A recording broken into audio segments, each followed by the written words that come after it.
Buong Belgium, handa na ba kayo? Dahil paparating na ang isa sa pinaka-explosive na posibleng laban ng clay season. Si Alexandra Ayala, kasalukuyang world number 44, opisyal nang papasok sa main draw ng Mutua Madrid Open. At sa unang tingin, parang normal lang ang landas, unang laban kontra qualifier. Pero huwag kayong magkamali. Ito ang simula ng isang kwentong pwedeng sumabog anumang oras. Dahil kapag nanalo si Alex sa opening round, isang pangalan agad ang naghihintay sa second round. Si Elise Mertens, ang 19th seed mula Belgium. At dito na umiinit ang narrative. Hindi ito basta laban. Isa itong potential rematch. Isang pagkakataon para sa redemption. Isang pagkakataon para patunayan na ang pag-angat ni Alex ay hindi aksidente, kundi simula ng mas malaking pagbabago sa world tennis. Ang Madrid Open ay hindi basta tournament. Isa ito sa pinakamalaking WTA events bago ang French Open. At dito sinusukat kung sino ang may tunay na lakas sa clay. Sa ganitong stage, bawat panalo may bigat. Bawat upset may impact sa buong mundo. At ngayon, si Alex ang nasa sentro ng posibleng pinakamalaking sorpresa.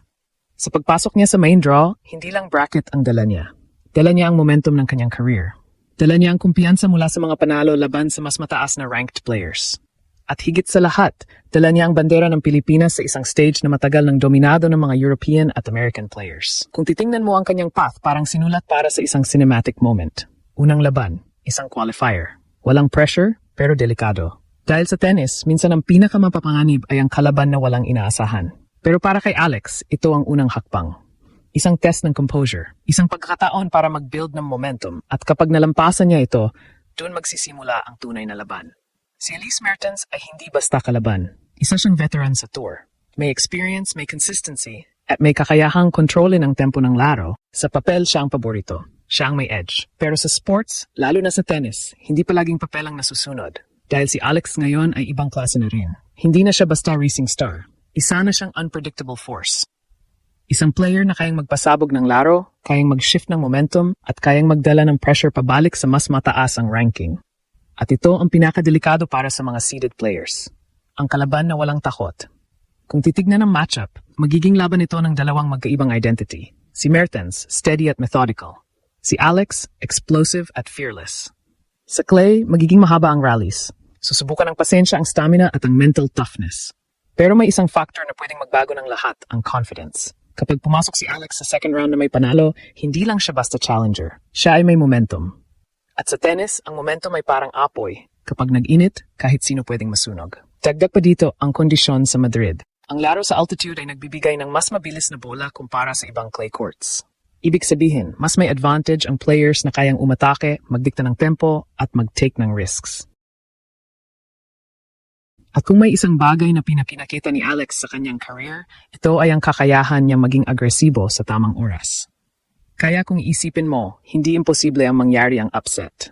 Hindi malabo na ang laban na ito ay maging turning point. Hindi malayo na ang isang panalo ay magbago ng narrative ng buong tournament. Sa mas malaking larawan, ang potential na laban na ito ay higit pa sa isang second round match. Isa itong simbolo ng pag-angat ng isang Filipina sa global tennis stage. Isa itong patunay na ang Pilipinas ay hindi lang basta participant sa world tennis, kundi isang bansang may kayang mag-produce ng tunay na contender. Si Alex ay hindi na lang prospect. Isa na siyang pangalan na kailangang bantayan. At kung matutuloy ang laban na ito, hindi lang ito tungkol sa panalo o talo. Ito ay tungkol sa statement. Isang panalo laban kay Elise Mertens ay hindi lang resulta. Isa itong deklarasyon. Deklarasyon na handa na si Alex sa mas malaking laban. Deklarasyon na kaya niyang sumabay sa pinakamagagaling. At deklarasyon na ang Pilipinas ay may bagong bituin na kayang magliwanag sa pinakamalaking stage. Sa timeline ng 2026 season, ang Madrid Open ay isang mahalagang checkpoint papunta sa French Open. Kaya kung may breakout moment na paparating, ito na iyon. At kung mangyari yun laban sa isang seeded player, lalo na kay Mertens, hindi lang Belgium ang magugulat, kundi ang buong mundo.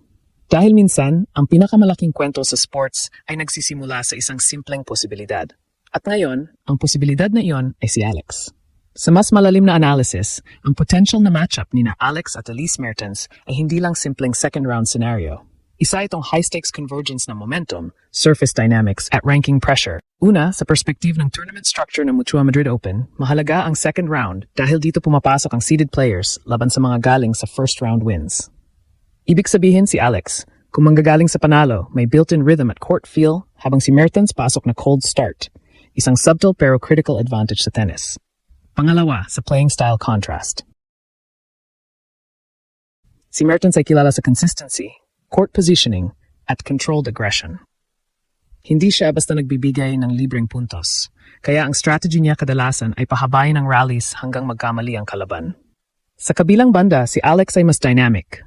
Mas handang mag-take ng risks, magbago ng tempo, at magdikta ng pace kapag nakatiming.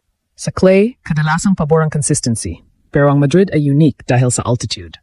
Mas mabilis ang bola, mas maiksi ang reaction time, at mas nagiging effective ang aggressive shot-making. Ito ang environment kung saan pwedeng mag-level up ang laro ni Alex. Pangatlo, sa psychological liar, si Mertens, bilang seeded player, may pressure na protektahan ang kanyang rahing at inaasahang manalo sa early rounds. Si Alex naman ay pumapasok bilang challenger. Mas kaunti ang pressure, mas malaya ang laro. Sa ganitong setup, kadalasang naging mas dangerous ang lower-ranked player dahil wala siyang dapat ipagtanggol. Ang ganitong freedom ay madalas nagtatranslate sa mas aggressive at fearless execution. Pang-apat, sa trajectory ng career ni Alex. Ang ganitong klaseng matchup ay hindi lang tungkol sa isang panalo, kundi tungkol sa positioning niya sa tour. Ang pagkatalo sa qualifier ay status quo, pero ang pagkapanalo at pagharap kay Mertens ay opportunity window. Kapag na-convert niya ito into an upset, hindi lang ranking points ang makukuha niya, kundi credibility bilang consistent threat sa WTA level. Sa kabuuan, ang laban na ito, kung tuluyang matutuloy, ay malinaw na magiging isang klasikong pagsusulit ng experience kontra momentum. Sa isang panig, nariyan ang bigat ng karanasan. Ang kakayahang magbasa ng laro, mag-adjust sa gitna ng laban at manatiling kalmado sa mga critical na sandali. Ngunit sa kabilang panig, nariyan ang momentum, ang kumpiyansa, bilis at walang pag-aalinlangang agresyon na kadalasang nagiging sandata ng mga umaangat na manlalaro. Sa modernong tennis, kapansin-pansing dumarami ang mga pagkakataong ang momentum ang nagdidikta ng resulta. Kapag ang isang player ay nasa tamang ritmo at puno ng kumpiyansa, nagiging mas matapang ang shot selection, mas mabilis ang decision-making, at mas delikado sa bawat rally. Ito ang uri ng enerhiyang kayang bumasag kahit sa pinakasolidong depensa ng mas bihasang kalaban. Kung magagawa ni Alex na i-maximize ang unique conditions sa Madrid, ang mas mabilis na court speed at ang tulong ng altitude sa kanyang power game, at mapanatili ang kanyang aggressive identity, hindi lang magiging posible ang upset. Sa katunayan, may malinaw itong strategic pathway. Kontrolin ang tempo mula sa baseline, pilitin ang kalaban na umatras, at samantalahin ang bawat opening sa crucial points. Sa ganitong sitwasyon, ang laban ay hindi na lamang simpleng banggaan ng pangalan o ranking. Ito ay magiging sukatan kung sino ang mas handang magdikta ng laro, ang may karanasan o ang may init ng momentum. At kung magpapatuloy ang kasalukuyang trajectory ni Alex, malinaw na hindi siya papasok bilang underdog lamang, kundi bilang isang tunay na banta na kayang baguhin ang inaasahang takbo ng laban.